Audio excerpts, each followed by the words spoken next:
சங்க தலைவர் பொறுப்பை ஏற்று அன்புமணிக்கு உதவியாக எனக்கா? ஆமாம், எனக்குலாம் வேணாம். அவனுக்கு இப்போ தான் 4 மாதம் வந்தான் கட்சியில். 4 மாதத்துக்கு முன்னாடி வந்திருக்கிறான். அவனுக்கு இளைஞர் சங்கன்னா என்ன அனுபவம் இருக்குது அவனுக்குலாம்? என்ன அனுபவம் இருக்குது அவனுக்கு? வேறு என்ன போட்டு பண்ணுங்க, நல்ல அனுபவசாலியாக பண்ணுங்க. தான் நான் சொன்னேன், களத்தில் நல்ல ஆள் வேணும், நல்ல திறமையாக வேணும்னு. வந்த உடனே போய் அப்புறம் இளைஞர் சங்க பொறுப்பில் போட்டு நான் சொல்கிறது தான் நீங்கள் சொல்லுங்க, கேட்கணும். யாராக இருந்தாலும் நான் சொல்கிறது தான் கேட்கணும். எல்லாம் பண்ணுங்க, நீங்கள் பண்ணுங்க. புரியுதா?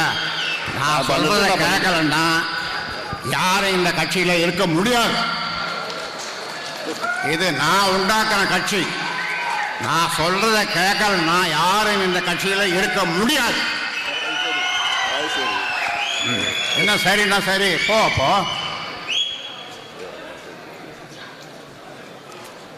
முகுந்தன் மீண்டும் சொல்றேன், மாநில இளைஞர் சங்க தலைவராக நியமிக்கப்படுகிறார். கை தட்டுங்கப்பா. குடும்பத்தில் இன்னொன்று போடு, குடும்பத்தில் வச்சுக்கிட்டு. அவ்வளோ நன்றி. யார் சொல்றது?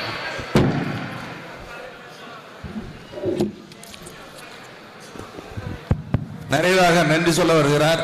இந்த அதாவது சென்னையில் பனையூரில் எனக்கு ஒரு அலுவலகம் நான் வச்சுருக்கிறேன். ஒரு புதுசாக ஒன்று ஆரம்பிச்சிருக்கிறேன்.